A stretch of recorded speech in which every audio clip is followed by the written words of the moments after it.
Je voudrais saisir l'agréable opportunité que nous offre la fin de cette première mandature 2013-2018 pour rendre un vibrant hommage au président de la République, son Excellence M. Macky Sall, et lui adresser mes sincères remerciements.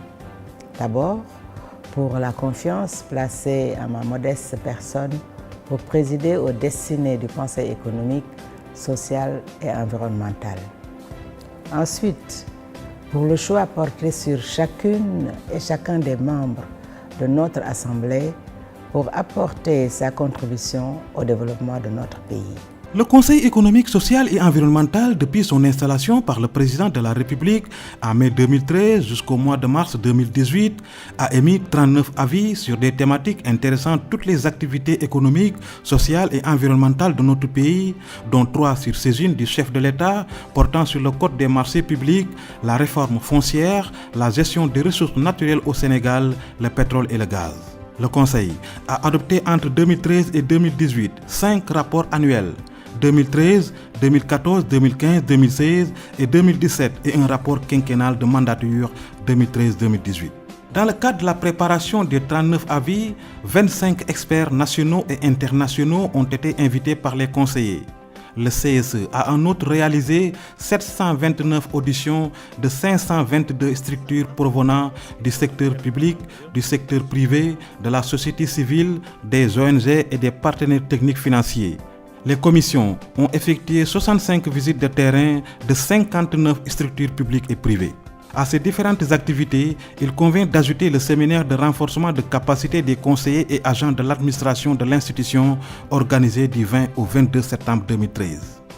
Au niveau international, le Conseil économique, social et environnemental a effectué 35 missions officielles, dont 18 dirigées par Mme Aminata Tall. Dans le cadre de leurs travaux, les conseillers ont su compter sur l'appui d'une administration efficace, discrète, composée d'experts nationaux et internationaux. Dans le secteur de la santé et des affaires sociales, pour une meilleure prise en charge des maladies chroniques et une normalisation de la médecine traditionnelle, les conseillers ont visité l'hôpital de Dantec, le centre hospitalier Abass Ndao et le centre expérimental des médecines traditionnelles de Fatick di Malango. Les conseillers ont étudié d'autres thèmes, la carte sanitaire du Sénégal, défis, enjeux et perspectives.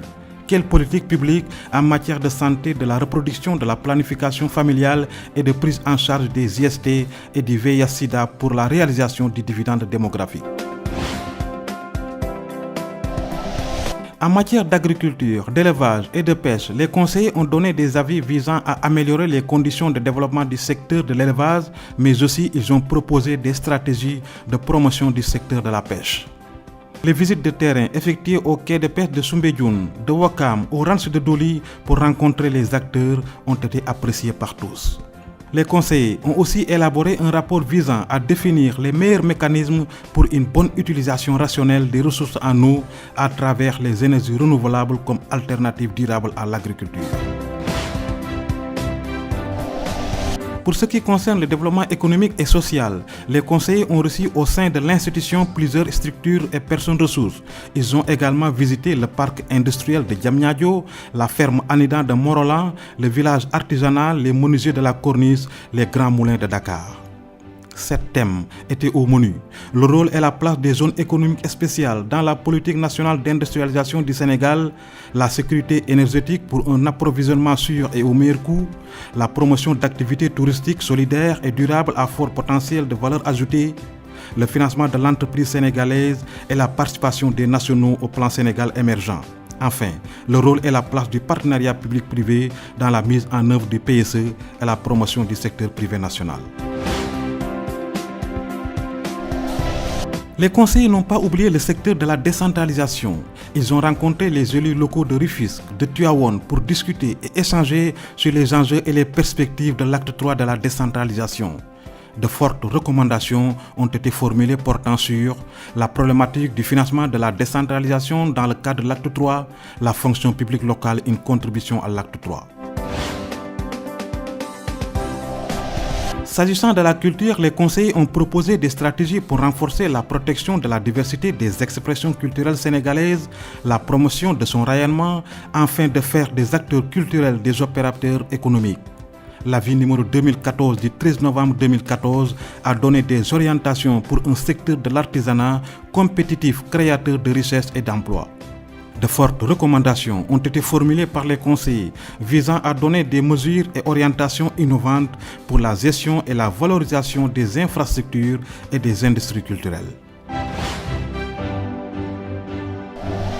Pour ce qui concerne le sport, les conseillers ont proposé de fortes recommandations visant son meilleur développement dans le cadre du plan Sénégal émergent. À ce titre, ils ont reçu en audition plusieurs acteurs intervenant dans le domaine du sport au Sénégal. Le 24 septembre 2014, le président de la République a reçu le premier rapport annuel du Conseil économique, social et environnemental de 2013. Une occasion saisie par le chef de l'État pour demander aux conseillers de procéder à une évaluation des procédures du Code des marchés publics. Il y a un conflit permanent sur le Code des marchés publics. Entre d'une part ceux qui sont les autorités contractantes qui considèrent que ce code est contraignant, qui l'empêche d'avancer vite, et ceux qui pensent que pour la transparence, nous devons maintenir le code tel qu'il est. Il serait bon que le Conseil évalue ce code des marchés publics sous l'angle de la transparence nécessaire, mais aussi de la célérité dans l'exécution des politiques publiques. Voilà des termes de référence pour une étude qui pourrait intéresser le pays. L'avis qui a sanctionné l'évaluation des procédures du Code des marchés publics est le fruit d'une approche méthodologique inclusive et participative ayant permis l'audition de tous les acteurs impliqués dans la commande publique. Au finish, 121 recommandations ont été formulées par les conseillers.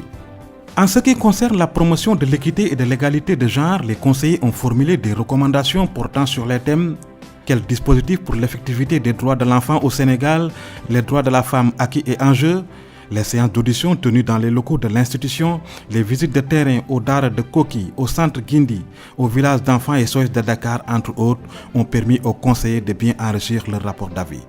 S'agissant de la gouvernance stratégique, économique et financière, le Conseil économique, social et environnemental s'est autosaisi des thèmes: les transferts de fonds des Sénégalais de l'extérieur, quelle stratégie d'accompagnement pour la croissance économique et la création d'emplois, l'efficacité des instruments de promotion de la bonne gouvernance dans la rationalisation des ressources publiques, équité, transparence et justice sociale fiscale, quel gage pour une justice sociale au Sénégal.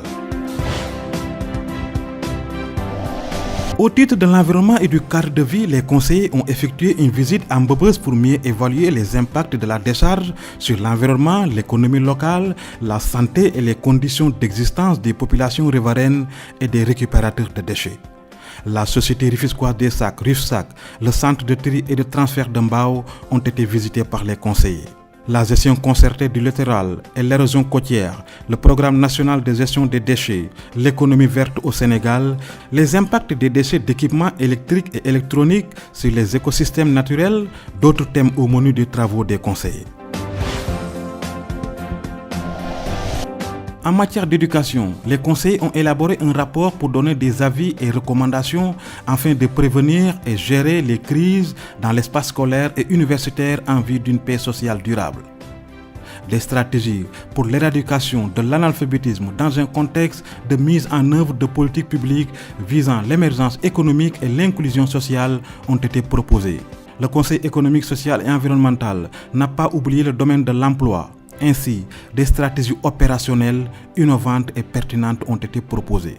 Concernant la formation, l'avis numéro 2016-8 du 14 novembre 2016 a indiqué les dispositifs à prendre pour une bonne adéquation formation-emploi qualifiée nécessaire pour un développement économique du Sénégal. Le jeudi 26 mai 2016, le chef de l'État recevait les rapports annuels 2014 et 2015 du Conseil économique, social et environnemental. Je voudrais, Madame la Présidente, vous féliciter personnellement pour l'aura et la hauteur avec laquelle vous avez pu conduire aux destinées du Conseil économique, social et environnemental. En même temps, je voudrais saluer la qualité des membres du Conseil économique, social et environnemental. Satisfait du travail abattu au niveau de l'institution, le président de la République invite les conseillers à réfléchir sur d'autres défis comme la gestion des ressources naturelles au Sénégal et la réforme foncière. Je profite de votre présence ici, honorables membres du Conseil économique, social et environnemental, pour inviter votre institution à réfléchir sur les modalités d'une gestion durable de nos ressources naturelles. Dans ce contexte marqué par les récentes découvertes de gaz et de pétrole. Autre point que je voudrais ajouter à votre plateforme de réflexion sera la contribution du Conseil économique, social et environnemental sur l'évaluation de la réforme foncière à travers le rapport de la CNF. Je serai très heureux de vous voir participer aux évaluations qui seront faites avant adoption du rapport concernant la réforme foncière. Saisi par le chef de l'État à l'occasion de la remise officielle de son rapport annuel 2015 pour lui donner un avis sur les enjeux et opportunités d'une gestion durable des ressources naturelles, en particulier le pétrole et le gaz, le Conseil a abordé la thématique en 2 phases. La première phase a consisté durant la 2e édition des journées portes ouvertes du CSE en des échanges larges et ouverts avec des populations et les acteurs professionnels sur toutes les problématiques liées à la découverte du pétrole et du gaz au Sénégal. La 2e phase a consisté quant à elle en l'examen de la saisine présidentielle pendant la 2e session ordinaire de l'année 2017 du CSE par l'institution d'une commission ad hoc chargée, après audition des principaux acteurs, de proposer un projet d'avis adopté en séance plénière par les conseillers. Le Conseil économique, social et environnemental a tenu donc à examiner la saisine du président de la République avec tout le détachement et la neutralité requise pour émettre un avis qui tient compte des préoccupations de tous les acteurs afin d'éviter à notre pays la malédiction du pétrole tant décriée sous d'autres cieux. La saisine présidentielle sur la réforme foncière a également fait l'objet d'un traitement adéquat et l'avis émis par le Conseil a été transmis au président de la République. Le Conseil a tenu ses premières journées portes ouvertes les 20 et 21 avril 2015 avec comme thème le Conseil économique, social et environnemental et la prise en charge des préoccupations des populations et des organisations socio-professionnelles. La tenue de la première édition des journées portes ouvertes était de rendre le Conseil économique, social et environnemental plus visible et accessible. Au programme, une exposition sur l'organisation, le fonctionnement, les missions et productions du Conseil économique, social et environnemental, un forum sur la pétition citoyenne et un panel sur la charte sociale de l'UCGIF et les objectifs de développement durable. Le Conseil a organisé la 2e édition de ces journées portes ouvertes du 11 au 13 avril 2017. Les conseillers et plusieurs experts nationaux et internationaux ont choisi de réfléchir sur la gestion durable des ressources naturelles, le pétrole et le gaz. Au programme, des visites de stands et une série de panels pour réfléchir sur les enjeux, les impacts et les défis de l'exploitation du pétrole et du gaz. Venu prendre part à la 2e édition des journées portes ouvertes, le président du Conseil économique, social et culturel de Côte d'Ivoire a salué la pertinence du thème des journées portes ouvertes. Le Conseil économique, social et environnemental, une institution d'échange et de partage au service exclusif des populations pour partager ses productions, activités et vulgariser la pétition citoyenne sur toute l'étendue du territoire national, le Conseil et la plateforme des acteurs non étatiques ont signé un protocole de partenariat. Ces forats de sensibilisation et de partage organisés dans les régions du pays ont permis aux populations d'avoir une bonne connaissance des missions, organisations et fonctionnement du Conseil économique, social et environnemental. Madame Aminata Tall a développé une intense activité de coopération internationale qui a permis de consolider le leadership du Sénégal et de faire jouer pleinement au Conseil économique et social leur partition dans l'agenda international et dans les relations Euro-Afrique en particulier. Madame Aminata Tall a été élue présidente en exercice de l'UCESA, Union des conseils économiques et sociaux et institutions similaires d'Afrique, le 9 septembre 2013 en Algérie. Durant la mandature sénégalaise, plusieurs activités ont été organisées à Dakar. Une assemblée générale ordinaire de l'UCESA le 14 février 2014, un séminaire international d'échange sur la problématique de la jeunesse du 18 au 20 février 2014 et la tenue d'un séminaire conjoint UCESA-UCESIF sur le climat le 1er juillet 2015, entrant dans le cadre de la COP21 de Paris.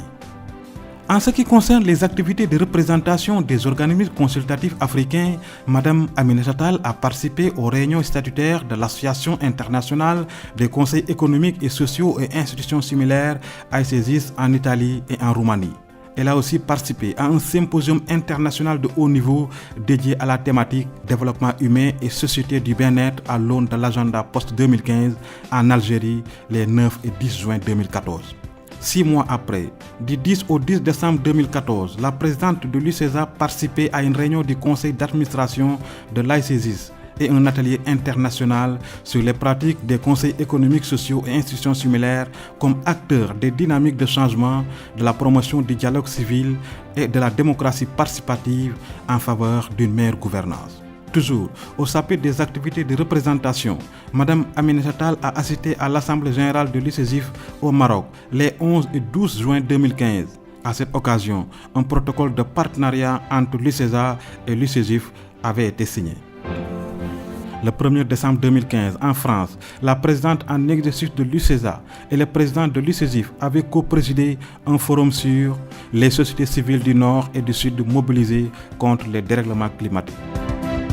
La participation de la présidente de l'UCESA à la COP22 à Marrakech au Maroc les 11 et 12 novembre 2016 a été fortement remarquée.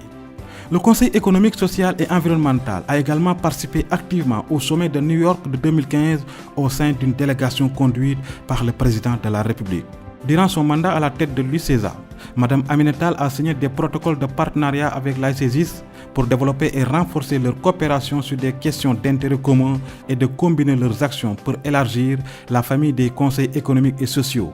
Un protocole d'accord avec l'UCESIF pour la vulgarisation de la charte sociale entre autres.